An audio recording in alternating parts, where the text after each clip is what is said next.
Hi guys, അപ്പൊ ഇന്നത്തെ vlog എന്താന്ന് വെച്ച് കഴിഞ്ഞാലില്ലേ, ഇന്ന് നമ്മ ഒരു ഫിഷ് ടാങ്ക് ഉണ്ടാക്കാൻ പോണാണ്. അതും ഇങ്ങനെ പ്രോപ്പർ ആയിട്ടുള്ള ഫിഷ് ടാങ്ക് ഒന്നുമല്ല, എല്ലാവർക്കും ഉണ്ടാക്കാൻ പറ്റും. പിന്നെ ഷീറ്റൊക്കെ ഇടൂലേ, അപ്പൊ മഴ പെയ്യുമ്പോ ഒരു പാത്തിയില് അത് വെള്ളം ഒഴുകി പോകൂലേ, ആ പാത്തി വെച്ചിട്ട് നമ്മ ഇങ്ങനെ ഫിഷ് ടാങ്ക് ഉണ്ടാക്കുമെന്ന് കാണിച്ചുതരാം. Let's go. അപ്പൊ ഇതാണ് ഗൈസ് സാധനം, ഇതാണ് ആ പാത്തി എന്ന് പറയുന്ന സാധനം. ഇത് നമുക്ക് കുറെ നാളായി ഇവിടെ ഇരിക്കണത്. ഇതെടുത്തുകൊണ്ട് ഒന്ന് കഴുകി വൃത്തിയാക്കേണ്ടി വരും.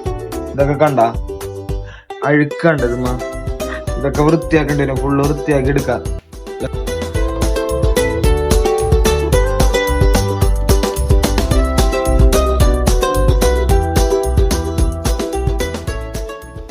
കഴുകണേന്റെ ഇടയിലാണ് കേസ് ഞാൻ ഇത് കണ്ടത്.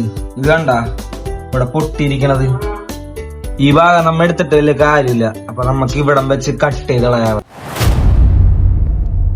അപ്പൊ ഗൈസ് നമുക്കിത് മുറിച്ച് മാറ്റാം. 2000 years later. ഹായ്, ഇപ്പൊ ഇത് മുറിച്ച് കഴിഞ്ഞ ഗൈസ്, ഇനി ഇത് തേച്ചൊരച്ച് കഴുകണം, നല്ലോണം കഴുകണം.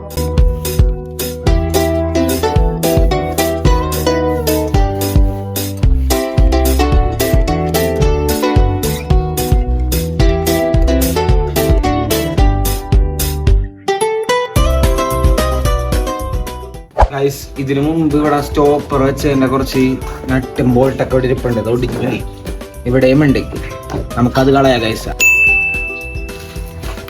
ഇത് വേണ്ട തോള, ഇതൊക്കെ നമുക്ക് ഒട്ടിച്ചെടുക്കണം. അതുപോലെ ഇവിടെ ഒരു സ്റ്റോപ്പർ വെച്ചിട്ട് അത് മെൻസിൽ വെച്ച് വാട്ടർ ലീക്ക് ഒന്നും ഇല്ലാണ്ടാക്കി എടുക്കണം. അപ്പുറത്തും അതുപോലെ തന്നെ ഒരു സ്റ്റോപ്പർ വെക്കണം. പിന്നെ ഇത് പെയിന്റ് ചെയ്യണം.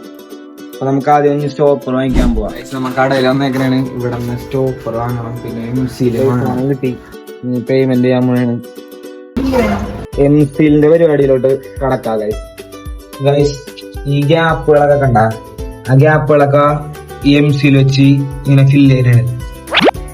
അപ്പൊ നമ്മുടെ വെള്ളം പുറത്തോട്ട് പോകാണ്ടിരിക്കും. കണ്ട, ഇങ്ങനെ ഓരോ മുക്കും മൂലയും നമ്മ ഇങ്ങനെ ഒട്ടിച്ചൊട്ടിച്ചെടുക്കണം.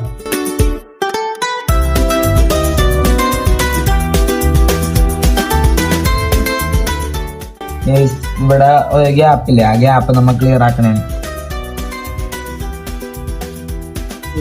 അപ്പൊ ഇതിന്റെ രണ്ട് ഭാഗവും ഒട്ടിച്ച് കഴിഞ്ഞിട്ടുണ്ട്, അകത്തും പുറത്തും ഒട്ടിച്ചിട്ടുണ്ട്. പിന്നെ മറ്റേ ഗ്യാപ്പില്ലേ അവിടെ ഉണ്ടായിരുന്ന അതും ഒട്ടിച്ച് വെച്ചിട്ടുണ്ട്. അകത്തൊട്ടിച്ച് പുറത്തൊട്ടിച്ച്. ലീക്ക് വേണ്ടല്ലോ ഇവിടെ. നമുക്കിഞ്ഞില്ലേ ഇത് ഉണങ്ങാൻ വെക്കാം. ഇത് ഫുള്ള് ഉണങ്ങി കഴിഞ്ഞിട്ട് ബാക്കി എടുക്കാം. ഇതിന്റെ മുകളിൽ വെച്ചല്ല മഴയും കൊള്ളുകയല്ല. ഇന്നലെ നമ്മ ഇത് ഉണക്കാൻ വെച്ചായിരുന്നു, മറ്റേ എംസിയിൽ അടിച്ചിട്ട്. അത് ഫുൾ ഉണങ്ങിയിട്ട് തീർന്നുണ്ട്. ഇന്ന് നമുക്ക് ഇത് പെയിന്റ് ചെയ്യാം. പെയിന്റ് വാങ്ങാൻ പോവാം.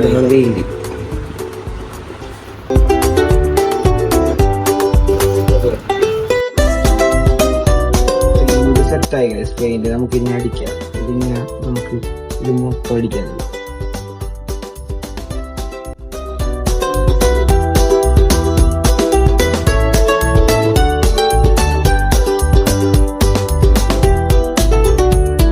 പെയിന്റ് അടിച്ച് ഏകദേശം കഴിഞ്ഞിട്ടുണ്ട്. ഇനി ഇത് ഉണക്കാൻ വെക്കാം. ഇനിയും എടുക്കും 2-3 ദിവസം.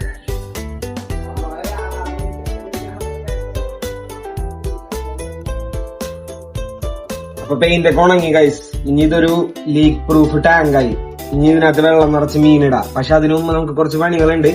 ഡെക്കറേഷനും പിന്നെ കുറച്ച് സ്റ്റോണും കാര്യങ്ങളെല്ലാം ഇടണം. കളർ കല്ലൊക്കെ വാങ്ങിച്ചിടാം. എന്തൊക്കെയാകത്ത് ചെയ്യണം എന്നുള്ളത് നിങ്ങൾ കമന്റ് ചെയ്യുക ഗൈസ്. അപ്പൊ അടുത്ത വീഡിയോ അതായിക്കോളൂ. ഇതിനകത്ത് ഇങ്ങനെയൊക്കെയാണ് ഇത് സെറ്റ് ചെയ്ത് വെക്കാൻ പോണത്. അതായിക്കോളൂ അടുത്ത വീഡിയോ. അപ്പൊ എല്ലാവർക്കും അടുത്ത വീഡിയോ ആയിട്ട് വരുന്നവരെ ബൈ.